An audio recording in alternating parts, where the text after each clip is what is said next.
Welcome to the Write Your Own Story podcast. I'm your host, Betsy Leonidas, and the founder of the Write Your Own Story company. Girl, I can tell you right now, you are definitely enough. Here we value service, sisterhood, connection, laughter, and that super genuine, keep it real, tell you like it is honesty. My hope is at the end of each episode, you realize you can do whatever it is you dream about and that you are not alone with what you struggle with. I'm hoping that you are snapping and clapping and hell yes in your way through each one of these episodes. So if this tracks with you, let's get started. I'm so glad you're here. Welcome, everybody, back to the latest episode of the Write Your Own Story podcast. I'm your host, Betsy Leonidas, and I am here with a dear friend, Hillary Weidner. Hi. Thank you so much for being on. So excited to be here. This episode, we're going to have such a hard time staying on task because we've been here for about 2 hours already. Literally 2 hours. We just keep catching up and then getting into fashion and updos and hot messes and kids. Yes. So I hope that's what this episode feels like, is just two awesome friends catching up, like just so excited to be together. But what I love about Hillary, one of the many things I love about Hillary, is that she has a really important story to tell about her daughter B and living with a sort of medically fragile, sort of always medically on child. And I think she's so passionate. You know, I like to start every episode with really nailing that intention for listeners to understand. And Hillary is really passionate about giving hope to families that have, you know, sort of high needs medical children, which I think is so, so important. Hope is everything. Absolutely. And so I'm super grateful for your time and for all that you do for the community. And I can't wait to get into that. Yeah, you're the best. You're the best. Okay, so let's quickly start with how we know each other. So Hillary's daughter B, how old's B? She's 9. She's 9. 3rd grade. Okay. Yep. And Adeline's 10. Yeah. And so Adeline was a liver kid. Adeline went into liver failure when she was born, had a grade 3 out of 4 brain bleed, went into hypertension. We were high risk for 2 years, and is now a completely typical healthy child.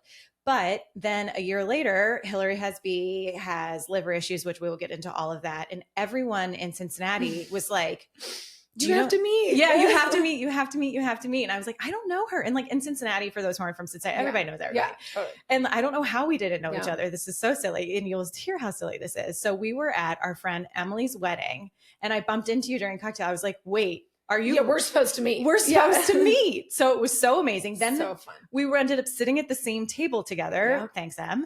And we're sitting with our friend Lindsay Lewis and Lindsay Morton, I should say. Yeah. No one ever gets to keep their forever Lindsay Lowe. Forever Lindsay Lowe. And we learned that we're in the same sorority family. So we're actually related. We're related. We're sisters. We're sisters.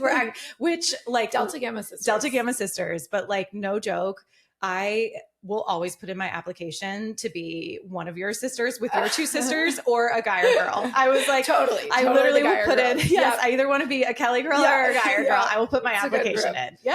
You're in. Yes, I'm in. I knew it. Okay, awesome. So I know that is like such a silly story, but like, isn't that weird how the world works? People are like, you need to meet. And then like that we're so connected on so many different things. Life is special. What were we saying? Life is weird. Life is weird. Life is real weird. Good. Yeah. But like, these are the moments where you're like, yeah, life's really good. Totally. Too. I know. Okay. So I also like to put the pressure on every guest. Just kidding. But like, could you just give like a little rundown of who you are? Sure. Yeah. My name is Hillary. I am married. Mm-hmm. I've got 3 little girls, Beatrice, Poppy, and Louise. They're in 3rd grade, 1st grade, and pre-K. One of all 3. Off to school next year. I just got goosebumps for you. It's wild. I stay home with them now. I didn't always. After I graduated from college, I was a digital and social media consultant for a number of years, like a little over 10 years. Yes. And I loved it. I loved my job. I loved the people I worked with. And I needed to switch it up a little. So I decided to take a little break, stay home with the girls. Mm-hmm.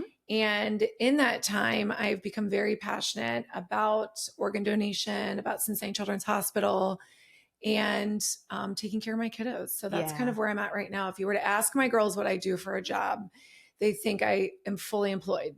by Cincinnati Children's Hospital. They think I drop them off at school and I go straight to the hospital every day. And I don't tell them that I don't do right. that. If you're like, we'll go with that. Yeah, well, we're just going to go with it. You know, it's so funny. Like before you finish that sentence to say Cincinnati Children's, I was like, are they going to say she's a full-time gardener? Yeah. Are they going to say that like she actually is still a digital media consultant? Because you're savvy as all get out, girl. That's nice of you to say. I've used Instagram to help spread the news about what was going on with B, which I know we'll get into. But in the early stages, it was very hard for me to keep up with all the texts and phone calls and emails. And I used it as a way to streamline that communication to my community in my group as to what was going on with her. And it grew from there. And, you know, I know the hardships of social media for kiddos, especially, but in the adult world, I know the benefits that you can use for communication, for fundraising, and staying connected. And like clearly, so many people, like your following grew substantially. I mean, you had a great following to start, but like it grew substantially because people were so curious and also so identified. But then, like, I don't know about you, but like the ripple effect and like you feel all those prayers. Oh, totally. I mean, that's the thing. I think there's two ways that I've noticed that people go about hardship and tragedy in some cases. And a lot of people keep it very close to the chest. And I love that about people. I think that's really an important self-preservation way to handle things. I have found for me, it is just, I was putting out there what was going on with Beatrice, first of all, to see if anybody could help us. I felt so in a spot of just like, I'll take any and all advice, thoughts, and more specifically prayers. And I felt that those good vibes and those prayers and that help really has helped her get where she is. So I couldn't agree more. I've stayed on that path. Yes. And don't ever stop. Because it's been good for us. And I mean, she deserves every prayer. Totally. And like, I really felt that with Adeline too. Like, I just felt like the whole world was rooting for us. I know. And it can be a really hard place to be in. I just knew that we couldn't do it by ourselves, you know? Yeah. And I think I also so appreciate the like notion that some people grieve or process privately. Totally. You and I don't. Yeah, no, I just don't. And, you know, there's so many things that I am private about, which might be surprising to people, you know, but in this type of situation, it's helped us. Yeah. Yeah. I respect that a lot. Thank you so much for being here. Anytime. You were just a ray I'm of very sunshine. Impressed by the full experience here. The studio, the coffee. I know, right? We're just living full our service. best life. I might come back tomorrow. Yes, please. Literally, I'm going to make us an agenda. Side note, I had a girls' dinner last night. I was telling you with two coworkers who I haven't seen in 8 years. One literally brought a typed agenda. I've never been happier in my life. I respect it. Honestly, next time we're hanging out, I'm bringing a typed agenda. It's so funny because if I have a couple of friends that are listening to this, I fully. Like if we're walking or doing something like next week, I'll be like, we need a full agenda. We just start texting each other things. Yes. Cause it's hard to keep it all. I know. Keep it all straight. It's like, and let's prioritize the agenda. Cause like we only have an hour to walk. Yeah. I love this. Yeah, okay, fine. Next time we're hanging out, bring so we have our agenda. Yeah. We obviously have an agenda. Yeah. It's all business though. Okay. Yeah. So to start us off, can you just tell us B's story? Sure. So Jordan and I are both from Cincinnati. He grew up on the west side. I grew up on the east side. We met in college at Miami of Ohio. And, you know, we got married and lived in Cincinnati. And when B was born, she was a couple weeks early. So it was at the end of 2014. Her birthday was at the end of December of 2014. And when she was born, totally normal. Yeah. I had a C-section. Was it a dramatic weeks early? It was it was like 2.5 weeks early. Okay. I mean, she was considered full term. Yeah. I had a C-section and she was everything was totally normal. Yeah. Came home from the hospital, looked a little jaundiced, but we, a lot of babies do. A lot of babies do. Yep. So I feel like we were fine. We never had any kids before. So we were like, she's great. Yeah. We put her in the sunlight. Yeah, totally. Put her in the windowsill. We've all been there. Yep. And you know, as the weeks progressed, we were bringing her back to the pediatrician, like her jaundice still isn't going away. And the pediatrician would say, you know, bring her back in a week. Let's get eyes on her again. And finally we brought her back to the pediatrician at like 8 weeks. And the pediatrician was like, she looks good. Go back home, bring her back. And it like was the first time that I feel like my mom instinct really kicked in. And I was like, the whites of her eyes are looking yellow. Like it's not just her skin anymore. Yeah. Oh my gosh. And she goes, okay, I can see what you're saying. Let's send her for blood work. Yeah. Sent her for blood work, came home, put her to bed. Like at night, I'll never forget. We were sitting around in the family room and they said, oh, we'll get the results. We'll call you in a couple of days. And we were like, great. Cheers. Right. You know, like did it. We saw a baby get her heel pricked and it was the hardest thing we've ever witnessed. Yes. And it was like a very hard day. Little did we know what was to come. What was to come. Yes. But oh my God, God. Yes. that happened and they called us, the pediatrician, and she was also on the phone with a liver doc at Children's and conferenced us in and said, we've got to talk to you. Where are you? And we were like, well, we're at home. We just put the baby to bed. And they said, you need to pack a bag and come to the hospital immediately. Shit. So, and she was like 8 weeks old. So I had never been to Cincinnati Children's Hospital growing up in Cincinnati. Yeah. Jordan had never been to Cincinnati Hospital growing up in Cincinnati. I didn't even know where it was, if I'm being totally honest. Yeah. And we got in the car and we drove there and a doctor met us. By the time we got checked in our room, it was the middle of the night. And that doctor got up out of bed, came and met us at the hospital and started kind of explaining to us what the blood work showed, which was showing a major liver disease. Yeah. Yeah. God. Let's pause there for a second. Like, one, it's so true to know, like, I have such empathy for having the rug pulled out from you. Totally. I thought Adeline was completely healthy. And then it was like, whoop, she's dying. And that drive to the hospital, I'm sure is an unforgettable one. Yeah. Were you like in shock and adrenaline? Were you flipping out? I feel like I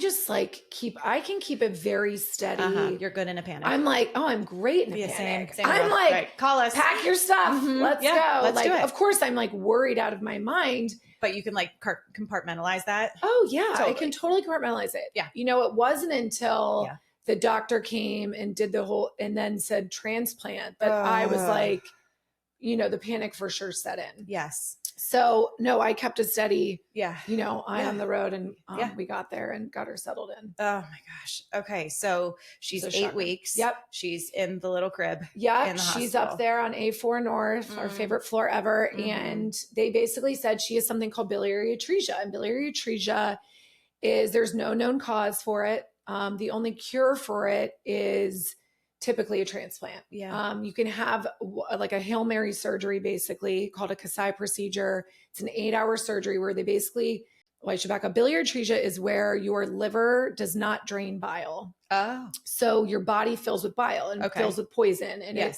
kills your liver, makes it hard and black and non-functioning. Yes. You stop gaining weight, you stop growing. So they do typically a procedure early on, if it's caught early enough, called a Kasai surgery. It's an 8-hour procedure where they basically go in and they try to rework your ductwork to start getting the bile to drain. Yeah. And that surgery can last until they're in kindergarten and then they need a transplant. It can last till they're in 8th grade and then they need a transplant, or they can last till they go off to college and then they need a transplant. But typically kids with Kasai's always need a transplant eventually. Also, like, I didn't realize how important the liver was. Oh, same. I was my new favorite organ. Literally favorite organ. I was like, thank you for processing my alcohol. Totally. I'm so embarrassed to say that, but I was literally. And then, like, you know, if you like people, you can live without a kidney. So like, I don't know. They offer like your gallbladder. Right. I'm like, yep, no, take it out. Liver, take it out. You cannot take the liver out. You cannot take the liver out. It's super. You can take part of the liver out. Yeah. Right. Yes. Right. Apparently you can. Because apparently you can. Yeah. I know. It's just like the things that you didn't know you were going to know. I know. Here you are. Totally agreed. And they in that moment were like, we need to, in order to try to get this Kasai surgery to work for her, early intervention is key. So in 5 days, we're going to have this Kasai procedure. Oh my God. On this, 9-week-old baby, and they do a total incision side to side of her belly, get in there, 8 hours of surgery. Oh my God. And then cross our fingers that it worked. And they want to do that first because they want you older for transplant, so your body is more stable? Correct. Okay. And just the bigger the kid, the better, your body is to handle a major surgery like that. So you hit it right on the head. I do remember them saying with Adeline, she was 5 times too small for a liver transplant when she was. So you have to be of some sort. You have to be some sort. So that surgery has to work. And healthy. Yeah. Yes. Yeah. Correct. So we did the surgery. We were in the hospital. Oh my God. She came out of surgery and everybody was hopeful. She was in for probably a week or so afterwards. Was she literally in the surgery for full 8 hours? Full 8 hours. How did you ever pass that time? I don't even know. I feel like it was such a blur. And honestly, we are so lucky that she was our first, because there was nothing else to focus on. Yeah. Our jobs were more than understanding. The people we worked with, our coworkers. I mean, my group at work was really, really helpful during all of this. So supportive. Don't you love, when people realize, because corporate is corporate and totally. It's all business, but when life happens, people get down to really being people. Not that they weren't before, but I don't know. I just find that extra they really moving. cared about my well-being and my family. And I was just back, or I wasn't even back yet from maternity leave. Yeah. And so this was all but they let me stay out a little longer. They were wonderful. I can't say enough great things about them. Yeah. So if you are a boss out there and someone is going through something medically, I know rules are rules and all that thing, but just continue to lean into the human side of who you are, because it is so And important. Other people on my team picked up for me. I mean, but it wouldn't have, I have such a soft spot in my heart for Jim Bryant and Mike Frederick, always and forever. I mean, I get emotionally still think I will never be able to repay them for even making me feel like family's first, Yeah. We all know it, but to have people, really be on your side about it. So 100%. She recovered from the surgery. We went home. Okay. And shortly thereafter realized it was not going to work. So how did you realize? Were they checking labs? They were checking labs. She was still really irritable. Her jaundis wasn't so you draining. have an irritable baby on top of this. Yeah, right. I mean, so that's they're super irritable because they're filled with poison. I mean, they give them steroids, heavy doses of steroids. So she's jacked up. Full rage. Yeah. I mean, full baby rage. You had a full baby rage. Yeah. And so it didn't work. I mean, we knew it kind of very shortly thereafter. Oh, yeah. God, that's so devastating. Yeah, it was honestly, I remember feeling at the time, let's just get this over with. Right. Let's just do the transplant. Yeah. I just don't know if I could live every year thinking is this what's next? Is this year? Is it this year? So, and I tend to always see the sunny side. I think it's a part of my coping, I just always do. So I feel like I was ready for it. Yeah. I love it. You're let's just, again, let's do it. You're good in a crisis. So it's I felt good about it. You should feel good about it. And you're okay, let's get it done. Yeah. Let's just fix it. Yeah. Okay. So then how did you get to the transplant stage? Right. So she was home for a little while. And if anybody listening has ever known somebody to be on or in need of an organ, it's a torturous waiting period. There's so many people that need transplants and not as many organ donors that these kiddos and adults have to get sicker and sicker and sicker. And the higher, the sicker you are, the higher up on the list that you go. So it's it's all points. You get a point value based on how sick you are. Oh my God. And you don't want to watch your kid become sicker, but you also want them to move up the system. Yeah. So it's a very challenging, situation. So pretty early on, she was on the list. Yeah. Oh my God. We listed her. We carried around a beeper back at work. So if the beeper went off and she had a match, we'd have to all meet at the hospital and get it going. Right. Because it is a time sensitive. It's a time sensitive situation. Yeah. And from the donor's perspective, right? From the donor's perspective. Right. Okay. And it was crazy. It was a crazy time because at the same time she was getting sicker. She stopped growing. She was on a feeding tube. Yep. She was on a ton of steroids. I'm sure she was trying to rip that feeding tube out. She's irritable. Totally. Yep. I mean, it's going through her nose. Right. And the doctors kept saying to us, the bigger she can be for transplant, the better off she'll be. Right. But you're so stressed because your baby's not growing. Right. So it was crazy. So we also then realized that living donation for liver was a thing. We didn't even know, we know kidneys, obviously you can be a donor. Yeah. Oh yeah. I wouldn't have known. I know liver is an organ that you can donate, as a living human being. How did you find that out? We read a lot. And in Japan and in Canada, it's more of what their default program is if you need a liver, they're not waiting around. They're looking everybody standing around. Who's going to do it? Who's going to do it? And we are just a little behind on that. Yeah. We brought it up to the hospital and initially they gave us pretty big pushback because they just kept saying, she'll get an organ. There's no real, Yeah. no place on the planet where she wouldn't get something. And we Okay. just were impatient people. Well, and you like, just knew what you wanted. We knew what we wanted. And we just said, could this be an option for us? And they said no. And we pushed and pushed. And long story long, they said, fine, we'll see if you're even a match to even see if this So you were something. just like, let's see if Jordan and I are a yeah, match. let's just see if one of us are a match. Yeah. I mean, we have no other kids to take care of. Right. We've only have each other. Like, let's get moving on this. Yeah. She's not getting any better. Right. So the mom is a better donor till the child turns 3. So they went through my process first. Okay. And I went through about 6 to 8 weeks worth of testing. Okay. And that was everything from physical, like your full anatomy, to a psyche eval. Okay.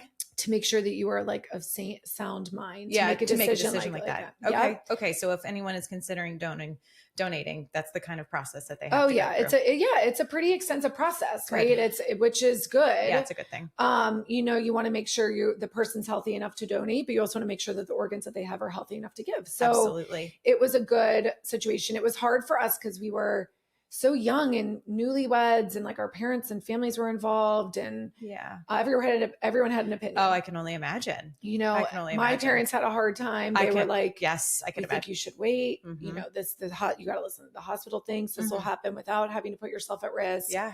We were meeting with attorneys and doing living wills and all that stuff. It was a very emotional and intense time period, but there was nothing that was stopping us. Yeah. And I'm sure for Jordan to be like, okay, you're going to. Right. I think he always thought that like, oh, they'll default to me. Yeah. Like I'll be like, so let's do it. I'll be the one. He thought he would be the one? Oh yeah. I feel like as the guy and as the man, you're not thinking like, you're thinking you can handle it. Yeah. Totally. You're thinking like, it's you, this is your thing to do. Yeah. And when it wasn't, I think that shifted a little bit in his imagine. Headspace of worry. Yes. And, thankfully we found out I was a match. Spoiler alert. Spoiler alert. Yeah, no, everything checked out and I was looking like a good match. And so that was a 6 to 8 week evaluation process, but she still hadn't gotten a donor. And we had said our decision was like, if something comes our way that we feel like is a good match, we will take it. Yeah. If not, if we're still chugging along, we are going to try to do it this way. Yeah. Does that, exploring the option of being a living donor, does that affect your point system at all? It doesn't. Okay. As far as I know, things might have changed. I mean, we're like 9 years in almost, but things might have changed.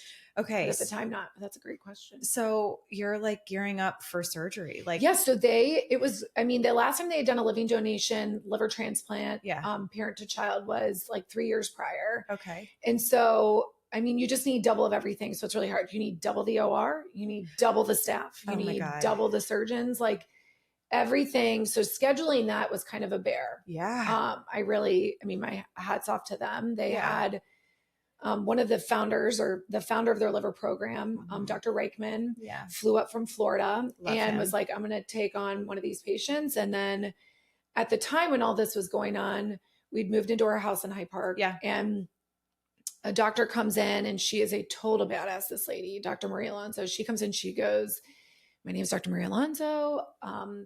I will be performing the liver transplant. And by the way, I think we're neighbors. And we were like, what? You're like, and we now we're just moved into our house. Best friends. She lived like 5 houses down in this cul-de-sac that we lived in. Yeah. And it just all happened so naturally and great. And so she was the head surgeon on Beatrice's transplant. And then I had an incredible surgeon, Dr. Greg Tiao, who's still with the hospital. Yeah. As the head of my transplant. And then Dr. Reichman flew up for B. Yeah. And we had another surgeon helping Dr. Tiao. And so they scheduled it. Oh my God.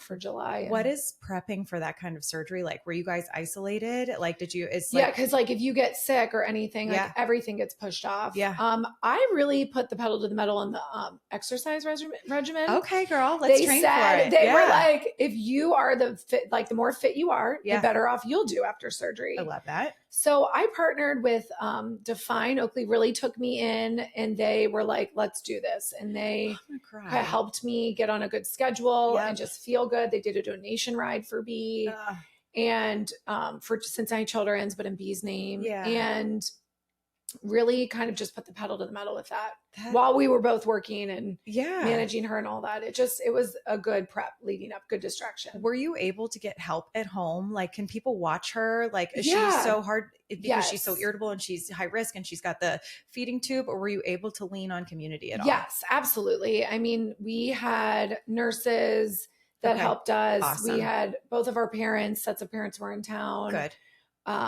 Yes, we were very supported in that way. Okay. So like people out there, like ask for help. Ask for help. I mean, you could never do it. Yeah. You know, it just all of it. Like I couldn't leave my job because our insurance was with me. Yeah. And my insurance was so good. Yeah. Right. Which I didn't even realize. Yeah. I know. You don't know until you know. You don't know till you know. Yeah. And I feel like so many people, and I was one of the, that was like, is our insurance good? I feel like our insurance, it was phenomenal for us.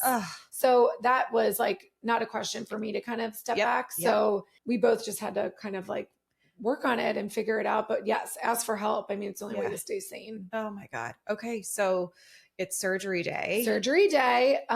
We spent the night at the hospital the night before she did. For prep. Yep. And Jordan stayed with her and I spent the night at home by myself. I'll never forget. He left me like the nicest letter at home. And I got ready. I went to bed early. I feel like I woke up like this is my Super Bowl. Was it scary? I don't remember ever feeling scared for myself. Yeah. I remember when leading up to the surgery, meeting with Dr. Tiao, who was my surgeon. Yeah. I was under very strict instructions never to bring B to my doctor's appointments because my doctors were in charge of me and my well-being. Okay. And you can't muddy the waters. They couldn't muddy the waters of like looking at this baby, but then also trying to do what was best for me. Wow. And the only time I got nervous was about her. And I remember saying to Dr. Tiao, whatever happens in the room next to me, you better leave. I'm telling you now, you better leave me and run over there. Yeah. Like I'm not worried about myself. I'm worried about her. I feel like I will be fine. Yeah. My family will be fine. Everybody will be fine. Yeah. She is the priority. Yeah. And he told me before they, had me fall asleep, he was like, I hear you and I got it. Yeah. So, because you're like, to be clear. Yeah. To be clear. I know what the protocol is. Yes. I know what you're supposed to be doing, but like, I am secondary in this situation all the way around. Oh God. And so we went there, they wheeled me back early because they have to do that surgery first and get me all prepped. And we had side-by-side operating rooms, side-by-side staff, side-by-side everything because they just pick it up. Yeah. When you're donating a liver, you're not donating your whole organ. Yes. Okay. So it's a liver. Section. It's an organ that regenerates. It's a great organ to need. Yeah. Yeah. Right. It can fail and regenerate. Totally. So they took out part of mine.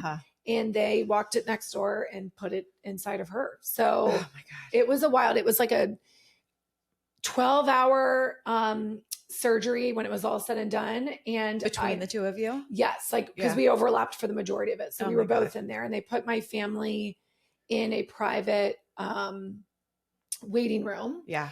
And a nurse from the OR, both ORs would come out once an hour to update everybody on how it was going. Yeah. And I knew how long the surgery would be. So I wrote I felt so bad for Jordan because, I just imagined like he had the worst job out of it all. I was asleep the whole time. I was like, this is fine. Yeah. He was the one that was so worried. I can't imagine. So I gave the nurse ahead of time 12 cards. I said, every hour when you go out, you just hand one of these to him. And I just wanted him to know that I was with him, even if I wasn't physically sitting there, because we're both going through it. I mean, it was just, he had the harder job. I still maintain. Yeah. Well, coin toss, but well, he really did. I mean, the worry that he had and then the aftercare, all the stuff, it was on his shoulders. Yeah.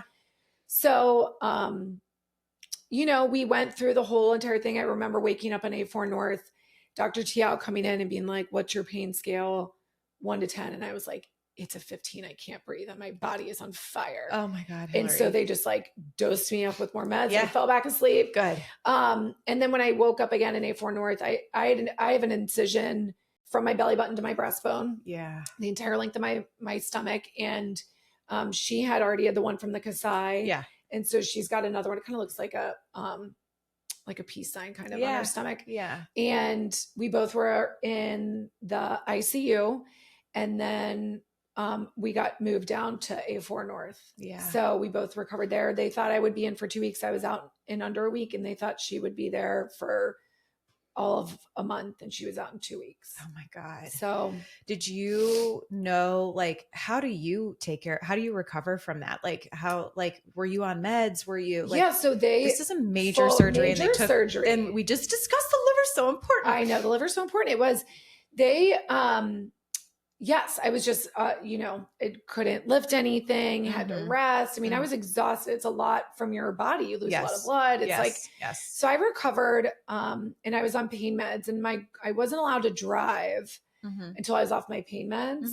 And even then they were like, you need to wait 2 weeks. Cause if you've had a C-section or any major surgery, you're like, your reflexes are they're just not in a good spot. So I was so grateful, but when I went home, she was still in the hospital. So it was really tricky because I wanted to be there all day with her every day, but I was also recovering. Yes. So both of our moms took shifts and he did too. And he was always there, but then he also had to work a little bit. Absolutely. Absolutely. This is life. This is real life for high risk kids. Totally. Parents have to work. They have to work. So both of our moms really stepped in there. And I have a really good friend, not like we're super close good.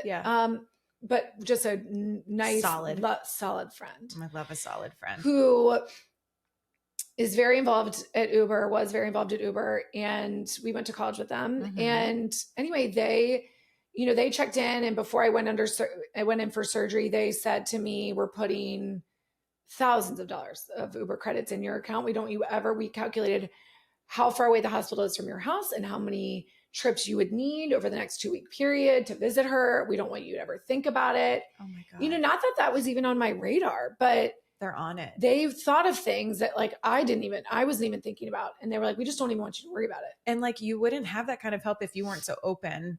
Right. I know. And I had friends. I have one of my closest, best friends lives in Akron, and she probably doesn't even remember she did this, but she offered to come home, and she's like, I will be your driver every day. I will pick you up and drop you off. Yeah. I will wait at the hospital till you're done. I'll take you home.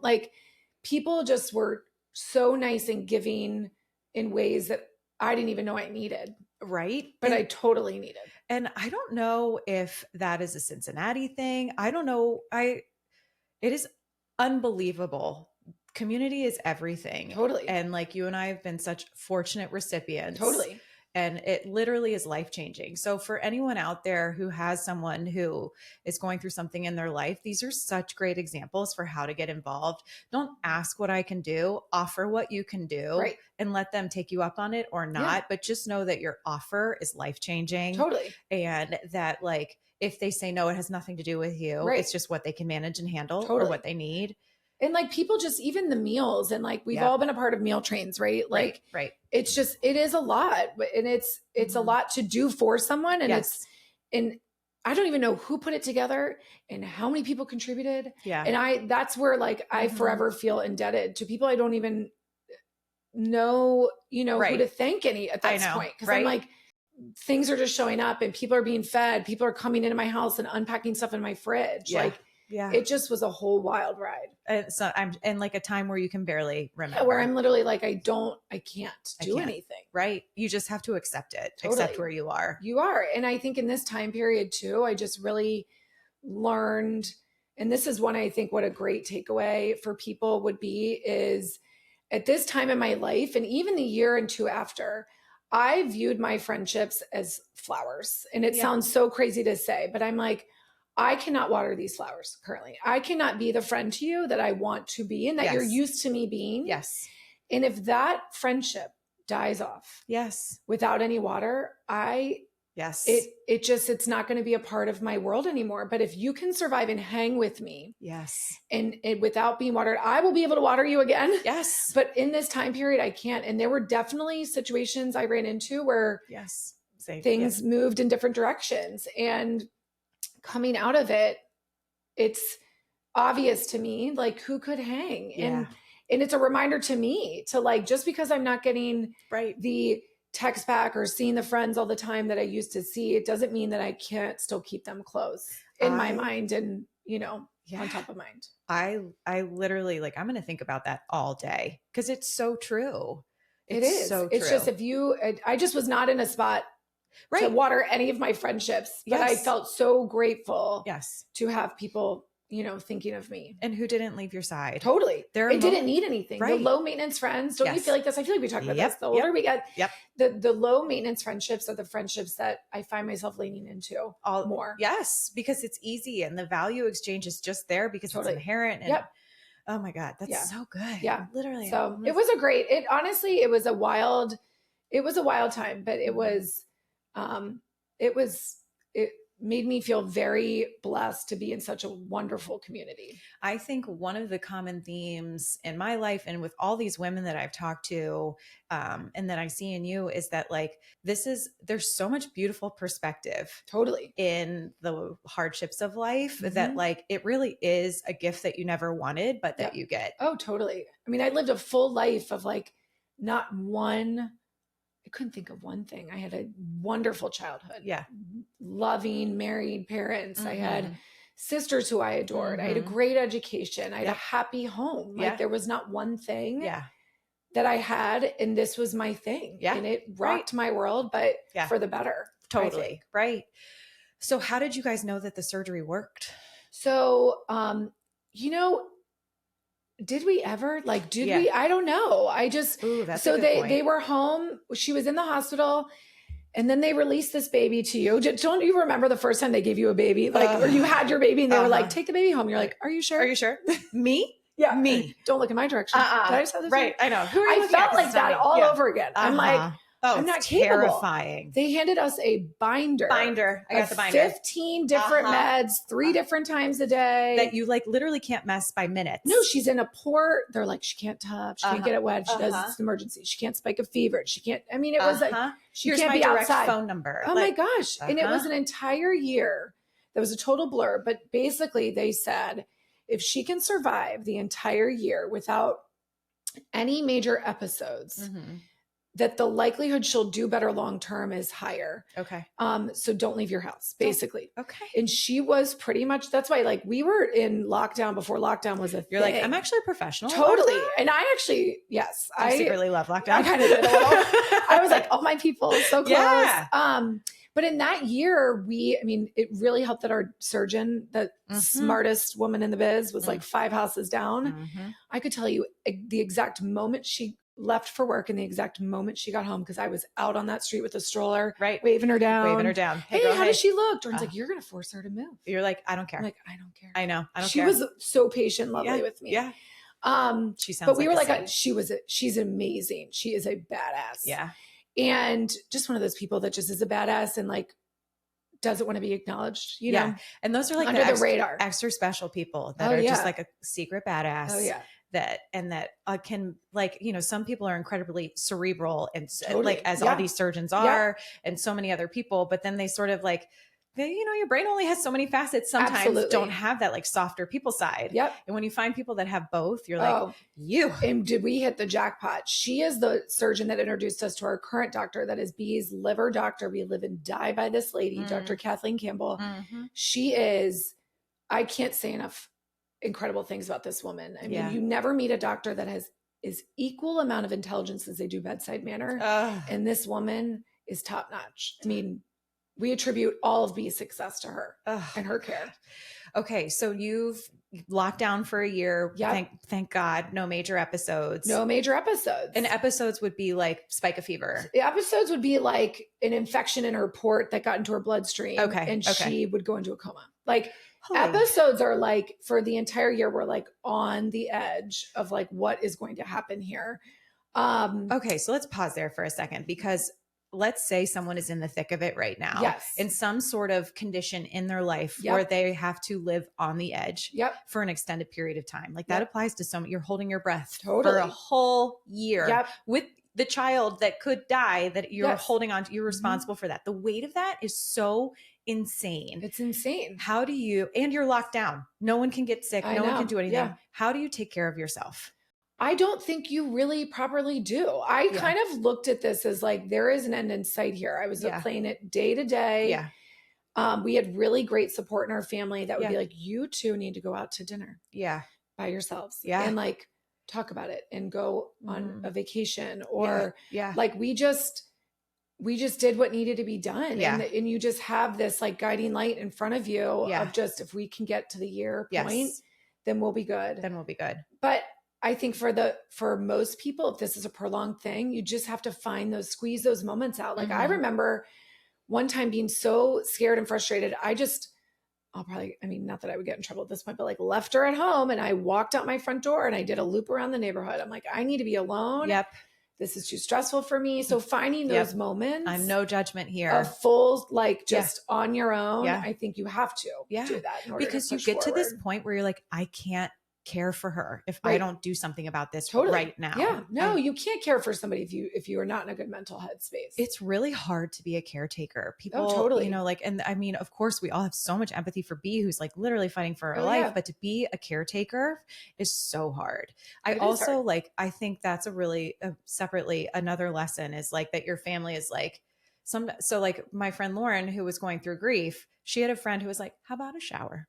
How about some makeup today? Oh, yeah. So like, I love that your family is like, you two need to go do this. Oh, and I had family members doing that all the time. I remember my sister Mimi coming over and being like, I am just going to sit outside your shower door while you shower and just talk to you while you shower because you're in and out of the hospital. This is the very early stages on like, what's going on? And like, are you okay? And I'm showering frantically because I've been at the hospital for 7 days, like showering there. It just, you need those people that pull that out of you. Yes. So if you are in community with someone who's going through something and you have that type of relationship, be that person. Be that person. Even if somebody has a newborn, perfectly healthy newborn, go over, offer them a shower. Yes, literally. Say, can I hold your baby while you go upstairs for an hour and do whatever you need to do? For the record, I'll hold anyone's baby. Same. Just call us. Totally. Oh my God. 100%. We'll brew good coffee. Yeah. We'll come over and hold your baby. Yes. You can take a shower. We won't even talk to you. We'll just walk in and walk out. Walk out. Literally. Oh my God. It's the best. It's the best. It's just to have those friends that can help you through that, I think. Yes. Even if I don't know you, I'll hold your baby. Oh yeah. Yeah. Okay. Call us. Yeah. Call us. We're available. We're available. We don't charge a thing. We're just going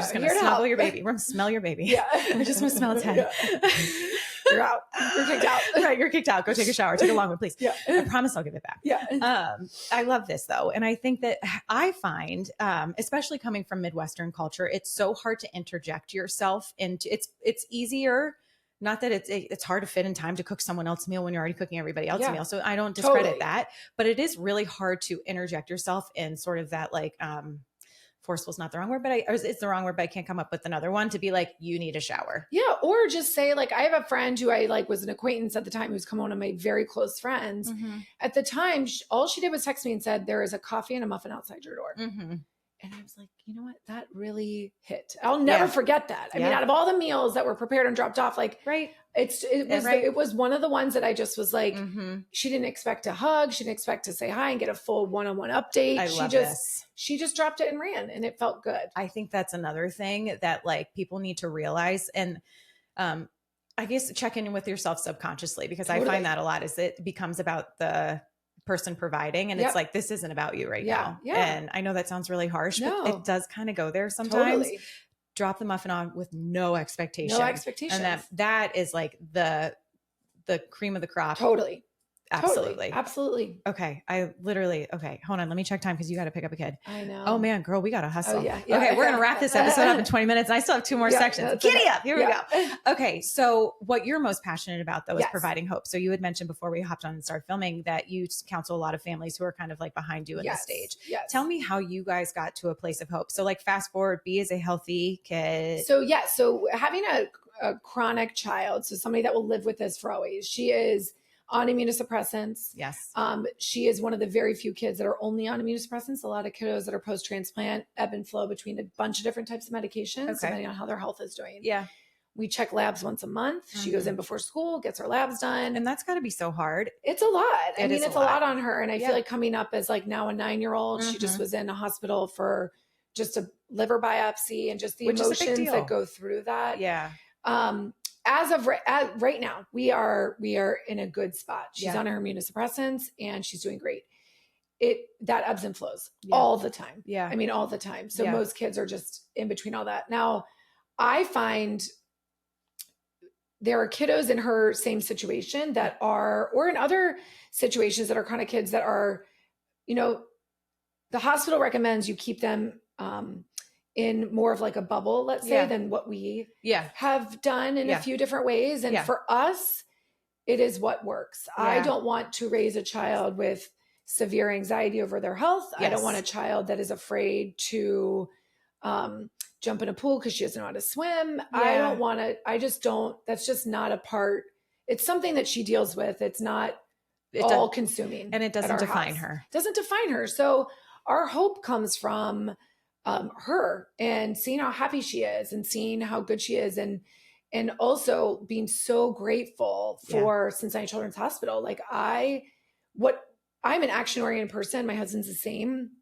We have tried in all different ways to raise money for the hospital because that is what is our way to help show gratitude. Yes. And it's cathartic, right? It's cathartic. And I feel like that is what drives and pushes us in a hopeful way. And I think that's such a great lesson to your children to be like, what has helped us, we give back to 100%. Yeah. I mean, we owe them forever. And like, you guys do such a great job of even things like lemonade stands where your kids can get involved in the giving back aspect. Yep. One thing I want to pause and like really dive into, even though we're being mindful of time, is that like, in order to be hopeful, you have to put down fear, which is so hard to do. Totally. So I hope you give yourself credit as parents to set your intention every single day with your medically fragile child to be like, I'm not choosing fear today. I'm choosing hope. I know. I think this is what makes me though, like, I don't know. I just don't think of it like that even. Yeah. And I just don't even think of it. Like I don't have daily fear about it. And I don't have anxiety over it. And I just don't carry fear. Like, I do feel like if I think too far in advance of what the future holds for her, that is frightening to me. Yeah. If I think about the effects that immunosuppressants will have on her body long-term, will she need a kidney transplant because of them? Will she have trouble having children? Will she have trouble finding a partner who accepts this part of her? You know, those medical hurdles that are in her future, no doubt. If I think about that, that's when I can let the fear creep in. Yeah. But I choose not to. And I'm not saying what I'm doing is right. I'm like, I don't know there's no handbook to this. No. I know for me, to stay positive and get out of bed every day. Yes. I don't even think about it every day. My girl takes her meds on her own. Dang. I double check on her. Yeah. She is happy. She is very like, I don't feel great or I do feel great or she's playing all the sports now. I'll come back to you when she comes through a bump that lands her in the hospital and she's missing all these things and it's a mental hurdle for her. But as of right now, it's a part of our world. It's not our world. I love that. And I think it takes time to sort of unwind that because you went through like such a traumatic experience and sometimes you just have to give it time. And then you're like, you know what? I'm not that anymore. Yeah. I'm not the post-transplant mom anymore. No. I'm just B's mom and Poppy's mom. And so I think that is so important for people who have bumped. Like you do, if you give it time, you rise and you can separate from that. And then you get to fall in love. Like I talk about this all the time. Like I'm in this phase right now where I feel like you are too. Like I just fall in love with the life that's literally at my feet. Totally. And that's all you can do. And now having 2 other children. Yeah. In addition, you can't afford to make it your whole. Yes. It can't take up my whole brain. Yeah. And the way we talk about it has changed so much because it doesn't just affect her. How do you explain that to your kids? Your other kids? They all know that B has had a transplant and that they know what that means and they know she takes medicine and they are very much a part of her medical journey. Like even this morning, B's watch went off. Her little Garmin watch went off at 7:30, reminder to take her meds. She didn't immediately get up from the breakfast table and Poppy said, B, you got to go take your meds. Like I love it. They are involved. They're on it. I think there's challenges with that too, that we're kind of going to bump up against of like B going to go get her labs in the morning before school with Jordan is a pain. And it's a pain for her to get up early, to go get blood taken out of her body, to get tested to make sure she's okay. But that's not the way my other girls look at it. My other girls can look at it as like, how lucky she gets one-on-one time with dad. She gets to drive to the car and listen to animal trivia. I mean, it is a different perspective. Yeah.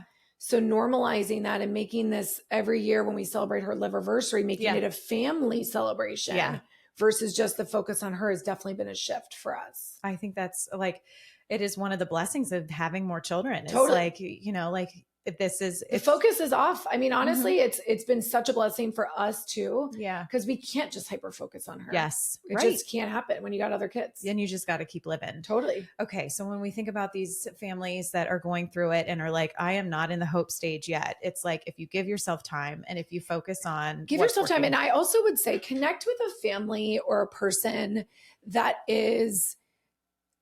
you can find hope in. Yeah. I find you gotta be intentional about that. Yes. And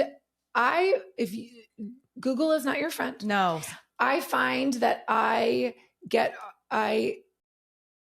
because of all that we have posted on, I used to have a blog and Instagram, like I have received a lot of families my way that I talk through these situations and I know for a fact I inherently make them feel better because what they are looking at is a very sick child that they might lose. Yeah. What they're looking at after I talk to them and they see B is they're like, now I can see what the other side looks like. And the other side looks good. All you need looks is like hope. A lacrosse player. Yeah. It looks like a third grade student. Yep. It looks like a fun, happy, kind child. Yeah. It looks like what I had pictured when I had this baby. Yeah. And so find somebody who is ahead of you in a happy way. Yes. Literally, if you're going to Google liver transplants that worked. Yes. Like totally. Take care of yourself. Or ask friends and try to get connected through the hospital. The hospital connects me with people. Oh yeah. One of these ladies that I chat with regularly lives in LA and she has a son who is behind me in the process, but had a transplant. And, we share ideas and what we're learning medically and how to push things. I also had a lady that helped me that was a few years ahead of me. Yes. Whose daughter was doing great. Yes. Like look to the future and look to a happy future and just set your sights on that versus what potentially could be. Because like your thoughts are either your greatest friend or your worst enemy. Totally. And you get to choose what they are. Yep. And like my favorite, I'm like obsessed with the Taylor Swift documentary on Netflix where she's like, right? I'm like, first of all, when is she coming on the podcast? Yeah. Hey girl, hey. But she has this great notion about choose again. So like if you find yourself getting nervous about like when you think about what are the things that you listed that could make you nervous, you're like, or I could choose to focus on what's great right now. Totally. And you get to choose again. Feel so grateful that has always been my default. I could see if it is not your default, how debilitating something like this must be. Yeah. I just feel so great. I have not. Right. There's so much hope. She's doing so great. She's doing so we great. have the best resources, the best doctors, yes. Children's has been a wonderful place for us. I think that I hope that, we spent so much time talking about the hard stuff and now I can see your whole energy. You're just, you look light as a feather just sitting here be like, no, she's literally great. Doing great. And there are bumps. I mean, when she was in the hospital for a biopsy, she was hysterical because sweet girl. There are things that happen that are just not what she's used to. And there are bumps in the road where we definitely have those times where we are so scared and we're like, oh my gosh, what are we going to do? What would we do? But we live in it. We acknowledge it. And also I'm very fortunate to have a partner that when he's having a hard time, I turn the opposite way. Yeah. And when I'm having a hard time, he turns the opposite way. That's the beauty about partnership. So it's a full balance. Yeah. Totally. Versus both of us in it. And then lean into your friends that are your hopeful, positive friends. Totally. Just everything. Also, I just want to acknowledge for a second that it is so hard. Remember when you were the heel prick and little did we know, it is so hard to watch a baby get labs, but it is so much harder for a big kid to have to go in and watch, I didn't realize that it was a surprise. I think part of the bad part about the way I handle stuff is I'm not really thinking into the future. But why would you want to spend time thinking about that? When that hit and she was just this sucks. Yeah. She had a really, really hard time about it. And there are things that we learned about what she had a hard time about that we will change for the next time and see if that helps. But it's a lot more emotional the older they get, you know, when she was crying and saying, none of my other friends have to do this. I wish I didn't have a liver transplant. It's hard to also have the conversation with her of you're so fortunate that you are here. Yeah. Truly, truly. She's just at an age where she can't grasp that yet. And you just have to meet kids where they are. Totally. Developmentally, literally this is. And what they can handle, what they can hear and handle. And we are very selective about things that we talk to her about and share with her about her health, and phrase it in a way that is, I don't want to say misconstrued. Constructive, positive. Yeah. And it's not always, hopeful. But we make it that way because what else? I mean, right. There's no use in stressing her out. No, she doesn't not need to carry that. No, she's not making her own decisions yet about her health. So so we're still driving that bus. And like, all you want is for her to feel like a typical kid. Totally. So you give her that gift of being like, yep.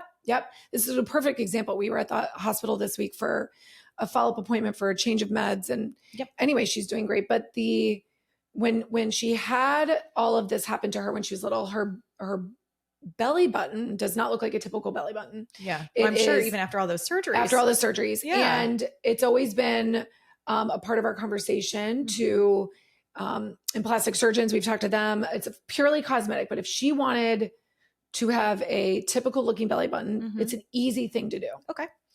So we've never done anything about it, but if she's going in for a biopsy next year, they brought it up of like, would you want to do this at the same time? Yeah. And we kind of talked to her about it, but it was tricky because I'm like, you're perfect. Literally perfect. I totally wouldn't change one thing about you. Yeah. But I also feel like this is something that she would want to change eventually. So do we wait until it's a problem for her? Yeah. Or do we do it? It's silly things like that. It's not so silly, but no, it is a big decisions that you're flying blind. You're I have no idea what I'm doing. And then it's like, I find this conversation even with my teens and tweens to talk about flying blind. Literally, please someone give me the manual. Yeah. Oh my God. With daily updates. Oh, yeah. But like, especially when it comes to appearance. Totally. No, she's I know perfect. It's purely cosmetic. Perfect. But you're also like, I want to mitigate this for your future. You're already going into a procedure. If it were myself, I would 1,000% want it changed. I get it. But I'm trying not to make her feel like what she looks like isn't perfect. Right. And with girls especially, it's such a fine line. It really is. So those are tricky things. I mean, everything is tricky, but I know, but these are you're like, man, I know. I didn't think I'd be talking to her about her belly button. I know. Here you are. And here we are. Right. And that's why I really appreciate your strategy of just I'm just going to deal with what I got today. It's the only way to handle it. I agree. I feel like I think it's the only way to get through life personally. I feel like that about the sports schedules. Literally. I can only look at what is happening today. I can't look at tomorrow because it stresses me out. Every morning I'm like, how I know. You do it. I know. Sometimes you don't do it, and that's fine too. On Friday, literally after we hop off this podcast, I'm like, I got to wash all the uniforms. Oh, yeah. And I'm going to figure out how to land all the planes because we got tournaments. And Pickups, drop-offs, the whole thing. But you know what? We're going to get it done. We do it. But if I had spent all this mental energy since Monday worrying about the weekend, I would have wasted my week. So when you are in a real, am I going to spend my whole life worrying? Just can't. It is a worry. It lives in my brain all the time in the back of my brain, but I'm not bringing it to the forefront every day. No, you don't get to hang out here. No, can't do it. I love that. I think this is such good advice. So you give hope for yourself by staying focused in the present. You're very choiceful with the conversations that you have. You find beacons of hope and you make sure that you also provide those opportunities both for your partner, your daughter, and for her siblings. Try to. That's it, guys. Yeah, that sounds do I do all that? You literally do. I love a good recap. Sorry, I can't love a good recap. I love a good recap. Oh, I gotta get on myself. Okay, so hold on. How are we on pickup? Oh, we're so good. We're gonna land this plane. We're good. Look at us. Okay, so the last that I like to end every episode, because this really is a podcast for women, and I really think a lot. I am so intentional about what I can do to impact my little sliver of the universe, and absolutely, mostly that means who is coming behind me. And so I think about how I'm raising my kids, or what are sort of your wishes either for women or for the next generation? It's a really good question. I want to raise my kids to be very positive people. Yeah. I feel like if I could think about all that has gone on in my life in the last 9 years, with everything going on with B, that was an entire year of just high stress. Yes. To my dad suddenly passing away overnight. Yes. To, all the medical challenges that we've had. It's just, I think what's gotten me through is my innate, I tend to look at the sunny side. So I want kids, I want to raise kids that default to that. Yeah. And it's hard because I've got one that's not her default. Yeah. And so trying to build that into her. I also really, through all of this, through lemonade stands and fundraising and, I mentioned this earlier. I want to raise a generation of givers. Yes. I feel like having kids that are givers is huge. Givers of their time, volunteering in organizations. Yes. Helping people that are less fortunate, givers of time, givers of resources, donating money, raising money to donate to specific causes. Yes. And givers of themselves, what their talents are. Can they be a good friend to other people? Can they be good sisters to each other? And, ultimately givers of their body, organ donation is a huge problem in this country because there's just not enough organs to help the kids and adults that need it. So givers all the way around and all the way through. I think that's, and like I think the easiest way to raise givers is to do as you are doing and is to be a giver. And like, our kids are watching. And so when you make time for service, when you are like, we're dropping muffins off at someone in a coffee off because she's having a hard day. Yep. And like, you know what, this is just going to help her feel a little bit better. Or when you are on the board at Children's because you're like, this is an organization that I want to be a part of because they're such an important part of my family. And all I want to do is give back and help. And you have your own gifts and you're like, how can I help with the talents that I have? Like that is how you lead by example. And that's how you raise givers. Yeah. It's hard. I mean, it's hard to do. And I don't know if I'm doing a good job at it, but I know that's what I want for my kids. Yeah. And it's just, bringing all of that in. We're so blessed. I mean, truly, yes, like you are. We all are. I mean, in this, I feel like to raise kids that are grounded, that are happy, that are good friends and that are kind. Yes. I think is just so important. Yes, absolutely. And I think, and I do feel like the world that I'm learning this now with teens and tweens is like the world they live in is very different than the world we grew up in. Totally. I'm like, no, I'm like a cool mom. I totally get it. And I'm like, oh my God, I don't get it. Don't get it at all. So like, I'm also like trying to open myself up to be a better listener and to like really hear where they are and what they need and to give to them in that aspect as well. And every kid is different. Don't you find that in your house? Yeah. There's not 4 manuals in this house. Yeah. There's no manuals in this house. And everyone's different. It's just, I feel like that too. What he needs is way different than what Poppy needs, which is opposite of what Louise needs. It's just a different, right. Treating them differently. Totally. But I think and you guys just all support each other. And I think that starts in the family and then it just bleeds out into the community. And because your kids have been such recipients of such community support as well, that they know what that feels like. Yeah. And I think it's important. Like if you do have a child who's struggling with something like this or similar, another benefit is that people know, right? So like if they look at B and she's on the lacrosse field and I'm not at a game and she's dragging big time, they know it's just not because she had an overnight the night before. They know maybe it's more than that. She's and the more eyes on her, the better off that we'll be. I love that. It's like no one, if you do process privately, I understand, but like don't suffer in silence and like, totally. Yeah. We're all here to help. Yeah, absolutely. This is so good. Okay. So I'm going to recap this real quick. So, first of all, thank you for being here. Anytime. Thanks for having me. I wish I could be here all day. I know. This is so fun. This is really fun. Please come back.